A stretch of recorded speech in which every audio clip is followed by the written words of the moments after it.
എത്രയൊക്കെ സാരി ഉടുക്കുന്ന വീഡിയോസ് കണ്ടാലും സാരി ഉടുത്താലും വീണ്ടും വീണ്ടും അത് കാണുമ്പോൾ നമുക്ക് കൂടുതൽ പെർഫെക്റ്റ് ആക്കാൻ എന്തെങ്കിലും സോഴ്സ് ഉണ്ടോയെന്നല്ലേ നമ്മൾ നോക്കാറ്. അപ്പോൾ പെർഫെക്റ്റ് ആയിട്ട് ഒരു 5 മിനിറ്റ് കൊണ്ട് നമുക്ക് സാരി ഉടുത്താലോ?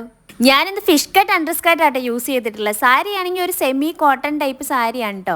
ഈ പോർഷനൊക്കെ എല്ലാവർക്കും അറിയാമായിരിക്കുമല്ലോ. അപ്പോൾ ഇതെടുത്തിട്ട് നല്ല രീതിക്ക് ഒന്ന് ഉള്ളിലേക്ക് ടക്ക് ചെയ്ത് കൊടുക്കുക, നല്ല വൃത്തിക്ക് ടക്ക് ചെയ്യുക, ഞാൻ എപ്പോഴും പറയാറുള്ളത് പോലെ തന്നെ. എന്നിട്ട് അത് റൗണ്ട് ചെയ്തെടുത്ത് നമുക്ക് പല്ലുവിലേക്ക് എത്താം. പല്ലു തിരിച്ച് നമുക്ക് സൈഡിലേക്ക് എടുത്തിട്ട് നമുക്ക് പ്ലീറ്റ്സ് എടുക്കാം. ഈ മെത്തേഡ് ഞാൻ പറഞ്ഞതാണ്, ഒന്നും കൂടി പറയാം. നമ്മുടെ കയ്യിൽ ഒരു 4 ലൈൻസ് ഉണ്ടല്ലോ, അത് വെച്ചിട്ട് നമ്മുടെ ഫസ്റ്റത്തെ പ്ലീറ്റ്സ് എടുക്കുക. രണ്ടാമത് വരുമ്പോൾ നമ്മുടെ ആ 3 ലൈൻസ് വെച്ചിട്ടുള്ളത് എടുക്കുക കേട്ടോ. എന്തായാലും പ്ലീറ്റ്സ് എല്ലാം അൺഈവൻ ആയിരിക്കും, നമ്മുടെ കറക്റ്റ് ഓർഡർ ഒന്നും ആയിരിക്കില്ല. പക്ഷെ എന്നാലും അങ്ങനെ എടുത്താൽ മതിയാവും, നമുക്ക് കറക്റ്റ് കിട്ടും. അത് നമ്മൾ പക്കയായിട്ട് പിന്നെ അറേഞ്ച് ചെയ്താൽ മതി. അപ്പോൾ കംപ്ലീറ്റ് പ്ലീറ്റ് എടുത്തതിന് ശേഷം നമുക്ക് ആദ്യം ഒന്ന് പിൻ ചെയ്ത് കൊടുക്കാം. എന്നിട്ട് നമുക്കിതെല്ലാം പിടിച്ച് കൊടുത്തിട്ട് നമുക്കൊന്ന് ഓർഡറിലാക്കി എടുത്തിട്ട് എത്ര ലെങ്ത്താണ് നമുക്ക് വേണ്ടതെന്ന് വെച്ചിട്ടുണ്ടെങ്കിൽ അത്രയും ലെങ്ത്തിൽ നമുക്ക് പിൻ ചെയ്ത് കൊടുക്കാം കേട്ടോ. എപ്പോഴും ഒരു കുറച്ച് കൂടുതൽ ലെങ്ത്തിൽ പല്ലു കിടക്കുന്നതായിരിക്കും കുറച്ച് കാണാൻ ഭംഗി ഉണ്ടാവുക. അപ്പോൾ അത് വെച്ചിട്ട് നമുക്ക് പിൻ ചെയ്ത് കൊടുക്കാം.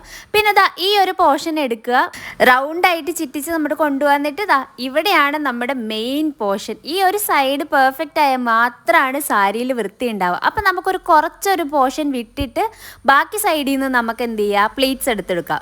കുറച്ച് പ്ലീറ്റ്സ് കിട്ടുന്നവരുണ്ടാവും, കൂടുതൽ പ്ലീറ്റ്സ് കിട്ടുന്നവരുണ്ടാവും. പക്ഷേ ഈ ഒരു സൈഡ് വരുമ്പോൾ ശ്രദ്ധിക്കുക, നമ്മൾ ഒത്തിരി ഇങ്ങനെ വലിച്ച് ടൈറ്റ് ആക്കുന്ന സമയത്ത് പ്ലീറ്റ്സ് ഇങ്ങനെ വിടർന്നു പോകാൻ ചാൻസ് ഉണ്ട്. അപ്പോൾ ആ ഫസ്റ്റത്തെ പ്ലീറ്റ് ഒന്ന് വലുതാക്കി കൊടുത്തു കഴിഞ്ഞിട്ടുണ്ടെങ്കിൽ സാരി നല്ല ഒതുങ്ങി എന്നാൽ നല്ല നിവർന്ന് നല്ല രീതിക്ക് കിടക്കുന്നതായിരിക്കും കേട്ടോ. എന്നിട്ട് നമുക്ക് ടക്ക് ചെയ്ത് കൊടുക്കാം. ഫ്രണ്ട് വശവും ശ്രദ്ധിക്കുക, അതേപോലെ നീറ്റായിട്ട് ടക്ക് ചെയ്യുക. പിന്നെ ഇവിടെയാണ് ഏറ്റവും കൂടുതൽ നമ്മൾ ശ്രദ്ധിക്കേണ്ടത്. ഇതാണ് നമുക്ക് ഏറ്റവും ഈസി ആയിട്ട് സൈഡ് പോർഷൻ നല്ല വൃത്തിക്ക് കിട്ടാനുള്ള ഒരു വഴി. ആ ഒരു സൈഡിലെ പോർഷൻ വലത് സൈഡിൽ നിന്ന് ഉണ്ടാവും, അതിൻ്റെ അകത്തോടെ കൈയിട്ടിട്ട് ഇപ്പുറത്തെ സൈഡിൽ നമ്മുടെ ആ പോർഷൻ വലിച്ച് ഒന്ന് ട്വിസ്റ്റ് ചെയ്തിട്ട് അത് ടക്ക് ചെയ്ത് കൊടുത്തിട്ടുണ്ടെങ്കിൽ വേറെ ഒന്നും വേണ്ട കേട്ടോ. നമുക്ക് വേറെ പിൻ ചെയ്യുക ഒന്നും വേണ്ട. പിന്നെ ബാക്കി വരുന്ന മെറ്റീരിയൽ ഉള്ളിലേക്ക് ടക്ക് ചെയ്താൽ മതി. കുറച്ചുള്ളത് കുറച്ച് ബാക്കിലേക്ക് കൊടുക്കുക കേട്ടോ. സൈഡിൽ തന്നെ എല്ലാം ടക്ക് ചെയ്യാണ്ട് ബാക്കിലേക്ക് കൊടുത്തു കഴിഞ്ഞാൽ ആ പോർഷൻ തീർന്നു, നമ്മുടെ സാരി ഉടുക്കുന്ന പരിപാടി കഴിഞ്ഞു. ഇത്രയേ ഉള്ളൂ സാരി ഉടുക്കാൻ. ഇത്ര എളുപ്പമാണ്.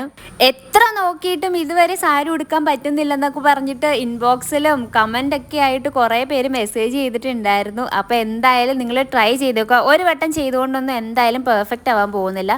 നമ്മൾ ഓരോ വട്ടം ട്രൈ ചെയ്തുകൊണ്ടിരുന്നാൽ മാത്രമാണ് അത് പെർഫെക്റ്റ് ആയിട്ട് കിട്ടുള്ളൂ. പക്ഷെ വൺസ് നമുക്കതൊന്ന് കിട്ടിക്കഴിഞ്ഞിട്ടുണ്ടെങ്കിൽ സെറ്റായിട്ട് സാരി ഉടുക്കാം കേട്ടോ. എത്രയൊക്കെ ഇട്ടാലും ഡൗട്ട് തീരില്ലെന്നറിയാം. അപ്പോൾ എന്തെങ്കിലുമൊക്കെ ഡൗട്ട് ഉണ്ടെങ്കിൽ ഒന്നെങ്കിൽ കമൻറ്റ് ഇടുക, അല്ലെങ്കിൽ മെസ്സേജ് അയച്ചാൽ മതി കേട്ടോ. അപ്പോൾ ഇഷ്ടപ്പെട്ടാൽ ലൈക്ക് ചെയ്യാനും കമൻറ്റ് ചെയ്യാനും മറക്കണ്ട. അടുത്ത വീഡിയോ കാണാം. Bye guys.